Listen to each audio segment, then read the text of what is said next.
camponês, aprendiz de mecânico, militante anti-salazarista, anarquista, professor, diretor dos sócios da Universidade Técnica de Lisboa, integrante da Associação Cultural A Vida e do coletivo da revista Utopia, vinicultor autogestionário, José Maria Carvalho Ferreira, Zé Maria, Zezinho.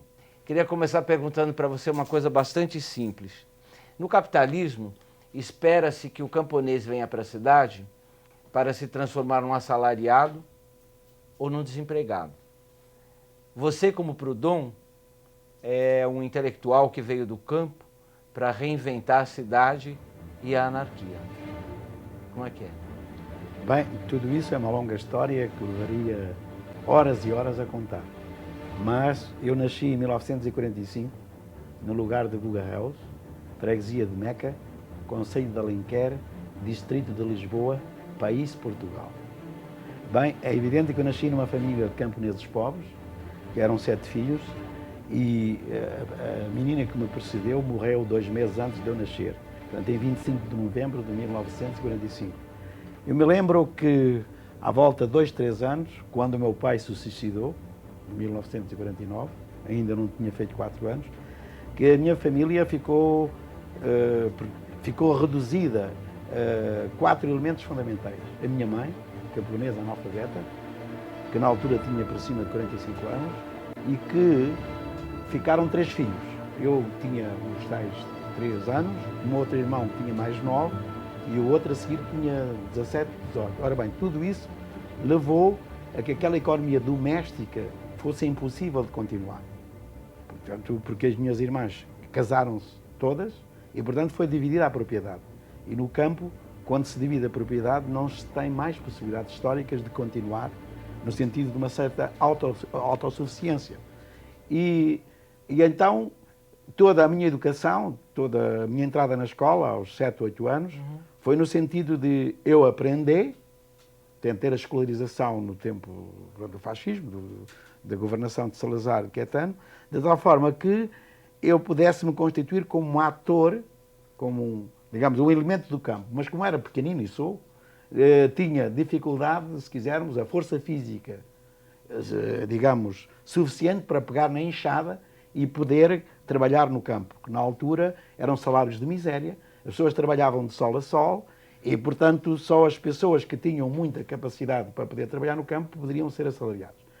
E então, a falta da força física me levou a pensar noutras modalidades de trabalho.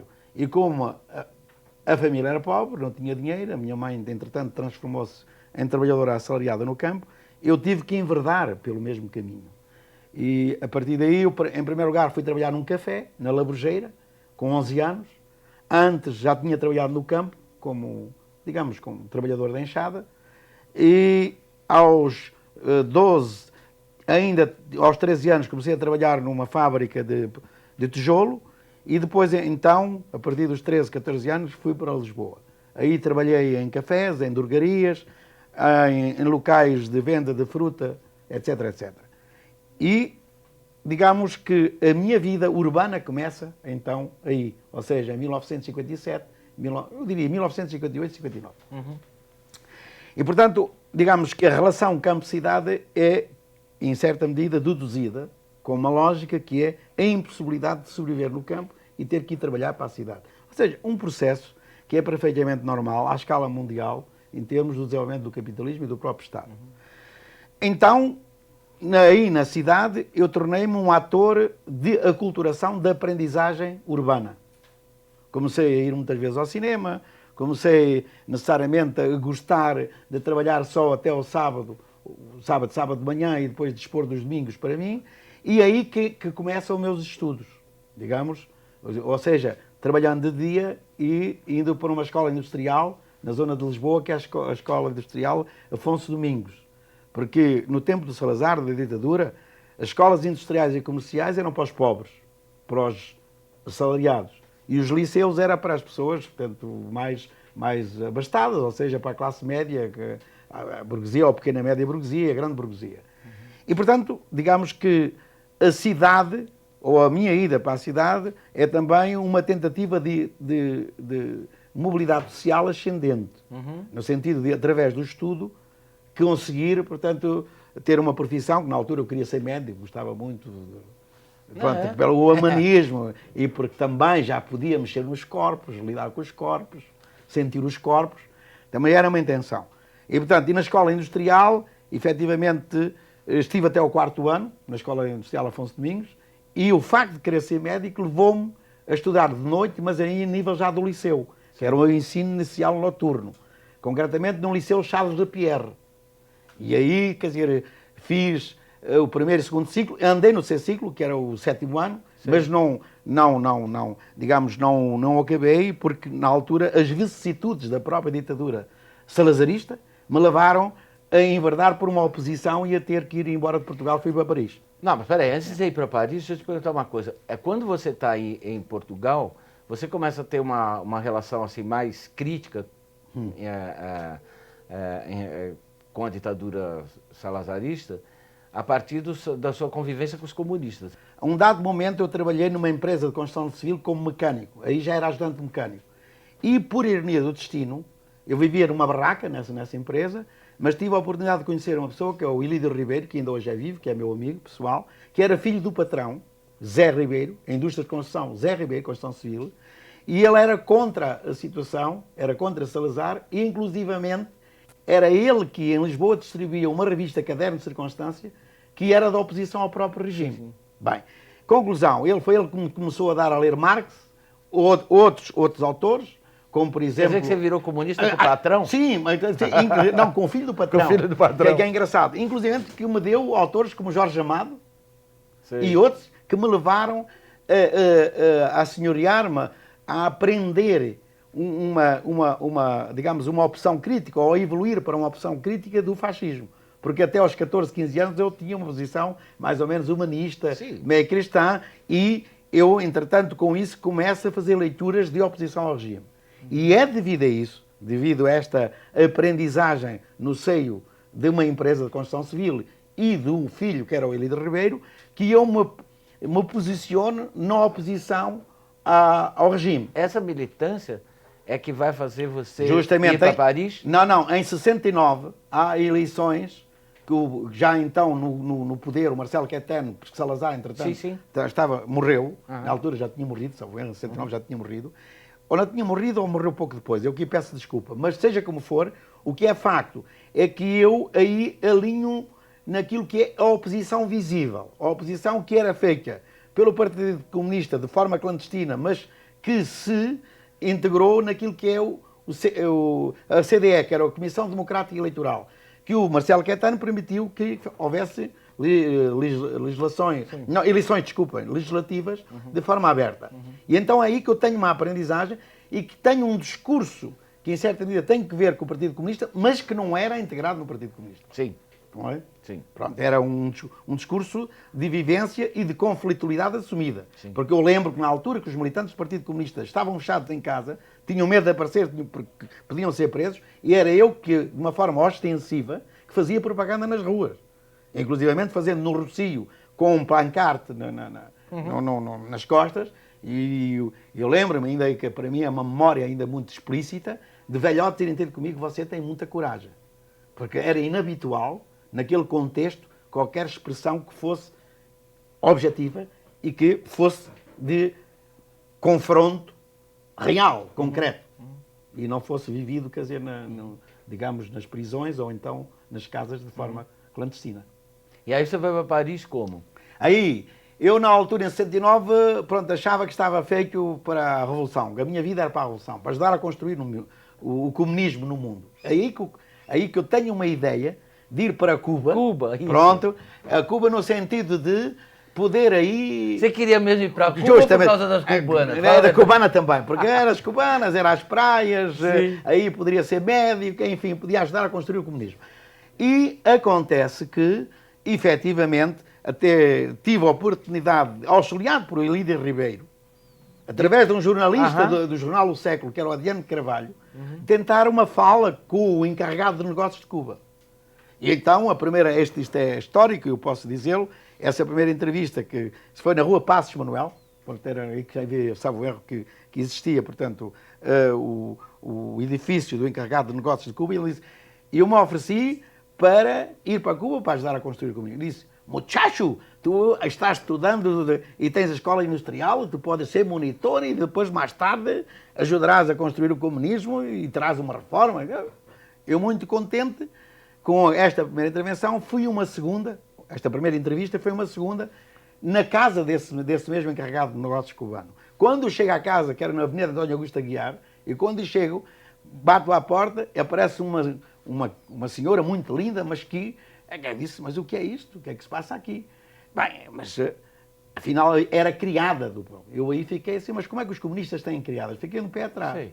Mas o que é facto é que ele, encarregado de negócios cubanos, me obrigou a fazer uma declaração de comunista e com a apresentação de 4 fotografias. E ainda hoje, não sei para onde é que foi esta carta. Mas era uma profissão de fé que poderia, para mim, uma devia ser para o QGB, outra eventualmente para o Partido Comunista, outra eventualmente para a APID, que era a Polícia Internacional de Defesa do Estado, e outra, eu não sei, quer dizer, para que é que seria. E então, com armas e bagagens, vendi tudo o que tinha, todos os utensílios, e eu próprio projetei a minha ida para Cuba, indo lá falar depois então com o embaixador, e que depois ia de viagem de avião para Cuba e que lá iria ajudar o comunismo. Foi assim que as coisas ocorreram. E daí você não foi para Cuba e foi para Paris? Foi para Paris, através justamente, mais uma vez, dos cadernos de Constância, onde estava o Manuel Vilaverde Cabral, que é um intelectual hoje muito prestígio em Portugal, um grande sociólogo, e que justamente estava ligado com o Ilídio Ribeiro através dos cadernos de circunstância. A partir daí eu chego a Cuba em princípios de 1970. A Cuba, desculpa, peço desculpa. Chego a Paris em 1970. Daí em Paris eu integro-me na lógica digamos, da oposição dos cadernos de circunstância e ao mesmo tempo vou estudar. E estudar em 1970. E aí são logo um reflexo daquilo que é o maio de 68. Porque fui para o gueto que no caso o Pompidou criou, foi a criação da Universidade de Paris 8 de Vincennes. Quer dizer, todos os estudantes revolucionários que tinham participado no maio de 68 e inclusivamente autores emblemáticos ou intelectuais emblemáticos como João Paul Sartre, o Châtelet e o Deleuze, foram todos professores que ensinaram nessa universidade. E bem, eu, portanto, aí foi para um curso de Economia Política, trabalhava como mecânico em automóveis e caminhões, trabalhei em várias empresas, entre as quais uma que é muito emblemática que na história da indústria automóvel, que é a Renault Billancourt. Em Billancourt, que é um dos bairros quer dizer, de Paris. E, portanto, digamos que essa minha vida como mecânico permitiu não somente sobreviver portanto, num contexto de imigração, mas também portanto, enverdar pela aculturação, pela aprendizagem que me levou à licenciatura. E aí foi aí que você deixou de ser comunista e virou anarquista? Olha, justamente, é nesse período histórico que ocorrem transformações de diferentes tipos. Em primeiro lugar, maio de 68 foi indiscutivelmente um laboratório de confronto de múltiplas ideologias, do confronto sino-soviético, de existência de grupos esquerdistas de diferente tipo, guevaristas, trotskistas, enfim, maoístas e por aí fora. E, na altura, os cadernos de circunstâncias já tinham uma oposição a todo esse tipo de ideologias, essa panóplia de ideologias. E é bem verdade que aí eu comecei a enverdar por posições ideológicas de alguma adesão, de alguma identidade com o anarquismo, via de Bakunin, com o citacionismo e pela via do marxismo radical de tipo concelista ou da ultra-esquerda, Otto Rull, Matic, Pankouk e por aí fora, não é?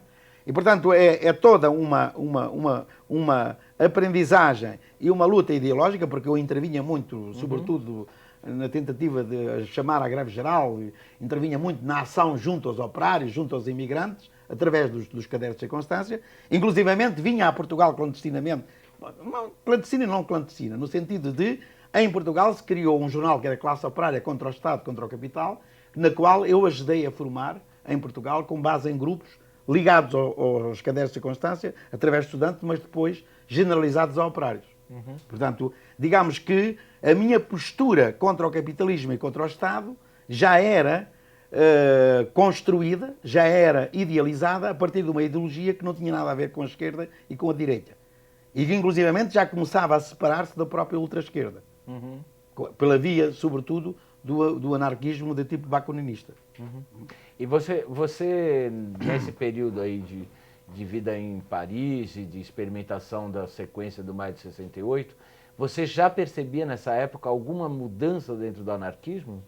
Bem, enfim, eu na altura, quer dizer, nesse período, tive a oportunidade de conviver com um anarquismo, portanto, mais de modelo, mais ortodoxo, que era aquele que estava reportado à Federação Anarquista Francesa. Mas digo, francamente, que tinha poucas articulações com o mesmo, poucas ligações com o mesmo, porque eu estava mais imbuído numa vida cotidiana de sororidade, de amor, eu diria, de já tentar construir, a partir da vida cotidiana, aquilo que seria hipoteticamente ou probabilisticamente uma sociedade de tipo anarquista ou emancipada. Portanto, o corte epistemológico e metodológico, o corte teórico e prático da minha vida começa fundamentalmente pela vida cotidiana. E eu estava mergulhado em relações com imensas nações, com imensos países, com americanos, com franceses, com italianos, enfim, com portugueses, com espanhóis e por aí afora, e com ingleses. Enfim, era já uma base de assunção interpretativa e explicativa do anarquismo que era eminentemente universal, ou eu diria mundial. Portanto, tinham uma base de emancipação mundial. Tanto que eu era, já na altura, contra qualquer tipo de revolução democrática, capitalista, de tipo nacional, como foi aquela que aconteceu em Portugal em 25 de abril de 1974. Então vamos entrar nisso. Aí acontece o 25 de abril em Portugal e você volta para Portugal imediatamente. Eu não volto imediatamente justamente porque tinha uma postura contra as revoluções democráticas capitalistas de tipo nacional. Eu conhecia muito bem a social-democracia em França, em Itália e noutros países, porque vivia nela, não é? Sei. E sobretudo em França. Sim. E, portanto, sabia que os resultados de uma revolução portuguesa, semelhantes, dariam os mesmos resultados. Ou semelhantes, dariam o mesmo resultado. Porque não tinha nenhumas ilusões a nível daquilo que seria a democracia representativa portuguesa. Porque era, para mim, novas modalidades de escravidão, eu diria, de opressão, daquilo que eu denominava já na altura dos trabalhadores, ou da classe trabalhadora, dos trabalhadores assalariados em geral. E, portanto, eu só volto a Portugal em outubro de 1975. Mas isto porquê? Porque, entretanto, eu tinha férias, eu era uma pessoa que trabalhava já em agência de trabalho temporário, e eu trabalhava 6 meses, e 6 meses era para a desbunda, era para a vida cotidiana, para a relação sexual, porque nessa altura eu também tinha uma posição já com o William Reich e já com outras teorias, no sentido de que não se podia fazer a revolução sem se fazer também uma revolução a nível do amor, Claro. não é? A nível da vida, da relação homem-mulher e na relação pais-filhos. E então eu vim a Portugal durante 2 períodos distintos antes de ingressar na própria universidade em 1975. Eu vim em Portugal em 1974, no período de julho, agosto e setembro, e eu tive a oportunidade de conviver justamente com a autogestão. Eu fui das pessoas que, em vez de estar na política, no sentido explícito do termo, eu estive ligado à Sogantal, que era uma empresa com 48 mulheres, muito jovens, que entraram em greve e que fizeram uma autogestão como greve é uma das coisas mais bonitas que eu já tive a oportunidade de assistir. No sentido em que elas próprias se assenhorearam da produção, transformaram a produção numa venda direta, ou seja, nas feiras e em outras empresas. Eu, por exemplo, ia com elas a vender os fatos da Sogantal, quer na empresa TAP, aquela famosa empresa TAP que vocês conhecem, portanto, nas relações Portugal-Brasil. Eu ia, inclusivamente, tive relações de participação autogestionária com todos os trabalhadores da TAP, ao ponto de eu poder dizer que na TAP eu fui a única pessoa de fora de uma greve TAP geral... Transportes Aéreos Portugueses. Que eu também tive intervenção no pavilhão Atlético Clube de Campo de Ourique. Mas, seja como for, portanto, todos esses 3 meses foram vivificados com base na autogestão destas mulheres, da Sogantal, e de outras empresas, como a Charminha, mas fundamentalmente nesta que eu estive e que participei, por já um amigo fazia parte de toda esta vida. Tanto na minha tese de doutoramento há uma parte de autogestão Aparece lá um capítulo onde a Socantal é representativa. Ô Zé, deixa eu te perguntar uma coisa. Com o 25 de abril, ou os comunistas chegaram tarde, no ocaso do socialismo de Estado, né? Ou então eles se defrontaram com o abandono das pequenas e médias empresas, não é? E que acho que talvez tenha sido isso que tenha levado essas mulheres a tomarem conta dessas empresas. Sim. Não para salvá-las para o capitalista, eu acho que é importante colocar isso, né? Não para salvar para o capitalismo, mas para se apropriar de uma maneira autogestionária. Ou seja, eu participei neste movimento, quer em 74, como já referi há pouco, quer depois em 75, num período também de 3, 4 meses. Sim. E aí eu assisti já ao epílogo desta luta. Sim. Onde aí o próprio Copcom, quando estava ligado ao Hotel Saraiva de Carvalho, teve uma intervenção negativa e inclusivamente as operárias reduziram no seu número, porque aquilo, portanto, foi uma luta que demorou 1 ano e tal, e aí eles tentaram fazer autogestão através dos sindicatos, sobretudo através de um partido que era o MES, e ao Sindicato do Têxtil, e efetivamente a luta desmoronou-se. Mas porquê a autogestão deste tipo? Bem, a transição no sentido clássico do termo para o socialismo em Portugal começou em 11 de março de 1974. Porque efetivamente houve um golpe, ou uma tentativa de golpe de direita efetuado ou elaborado pelo general Spínola, e depois houve um contragolpe dos próprios militares, e sobretudo militares ligados à extrema-esquerda e ao próprio Partido Comunista, que originou uma sistematização, um desenvolvimento da nacionalização, estatização dos meios de produção. E, portanto, todas as transições para o socialismo que eu conheço, inclusivamente aquela da China, ou de Cuba, ou a da União Soviética, como exemplo mais emblemático, o que lhe interessa para essa gente são os setores fundamentais da economia. São os setores industriais. E, portanto, a pequena empresa é, digamos, irrelevante. Além disso, a pequena empresa, como foi a NEP, a nova economia política, quer dizer, no tempo do comunismo de guerra na União Soviética, era qualquer coisa que se articulava mais com a propriedade privada e com a iniciativa do pequeno patronato, que não necessariamente estaria em sintonia com a estatização e nacionalização da própria economia. E, portanto, digamos que os pequenos empresários fugiram, a maior parte deles. Não aguentaram as reivindicações que exigiam um aumento de salários, portanto, novas regalias. E a partir daí, para não ficarem no desemprego e para sobreviverem, a maior parte dos operários e das operárias entraram em autogestão. Só que esta autogestão, aquela que eu foquei há pouco, não tem a natureza casuística e episódica de muitas autogestões, ou da maioria da autogestão que ocorreu em Portugal. Esta é no sentido de criar uma nova realidade onde fossem as próprias operárias que decidissem, liderassem o próprio processo em função dos seus interesses, da sua identidade coletiva. E no sentido de abolirem mesmo o próprio patrão e abolirem o próprio Estado. Só que, depois, como era, digamos, pouco representativa no contexto da sociedade portuguesa, no contexto global da sociedade portuguesa, evidentemente, tendo por oposição os próprios partidos e próprios sindicatos, tendo por oposição a própria lógica de transição para o socialismo desenvolvida pelo Partido Comunista de uma forma, eu diria, prioritária em termos do poder que eles tinham, é evidente que não se desenvolveu e morreu. Pronto, mas, efetivamente, a outra autogestão é para a defesa do emprego, é para a tentativa de sobreviver com base na crise da própria transição para o socialismo em Portugal.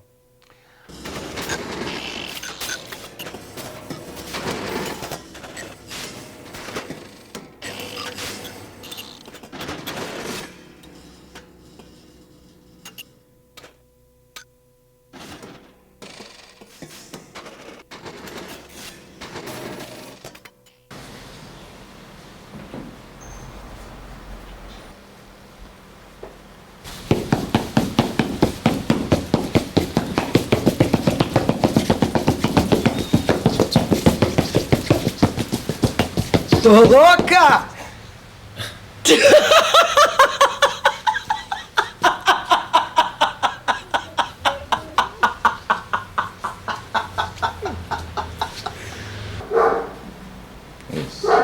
E eu que tô aqui, euzinha! Tá aqui sempre há 10 anos, te espero! E você não me sequestra, me leva logo! Pisca o olho. Como é que é ser um professor universitário anarquista em Portugal, Bem, desde essa época? vamos lá Acho ver. que você é um dos primeiros Bem, professores anarquistas. Claro, bom, vamos ver. É evidente que eu tinha já uma postura anarquista, indiscutivelmente, mas também marxista e situacionista. Acontece que eu entrei no ISEG, Instituto Superior de Economia e Gestão, da Universidade Técnica de Lisboa, portanto é o nome que atualmente tem, com base num anúncio que veio num jornal que era o Diário Popular. E durante estas minhas férias revolucionárias, como eu acabei de ficar, em 1974, isso aqui em 75, eu respondi ao anúncio e fui chamado. E fui chamado porquê? E entrei em primeiro lugar no concurso. Porque a minha licenciatura em Vincennes era de Economia Política Marxista. Ora bem, e como o país estava em transição para o socialismo, e como o conhecimento científico que era privilegiado e que necessariamente era estruturante no contexto da própria transição para o socialismo, era a economia política marxista, eu fui, em certa medida, objeto de uma avaliação muito positiva e entrei em primeiro lugar no próprio concurso. Portanto, a razão plausível da minha entrada na universidade advém do próprio 25 de Abril e de uma abertura a um tipo de economia que necessariamente tinha que ver com o próprio autor e a própria ideologia que era prevalecente, que era dominante, no caso do processo revolucionário português. Bom, essa conversação com o professor José Maria Carvalho Ferreira, com o Zé Maria ou com o Zezinho, nosso amigo mais próximo, se interrompe nesse momento e nós continuamos no próximo encontro com o insurgente Zé Maria. Tá bom.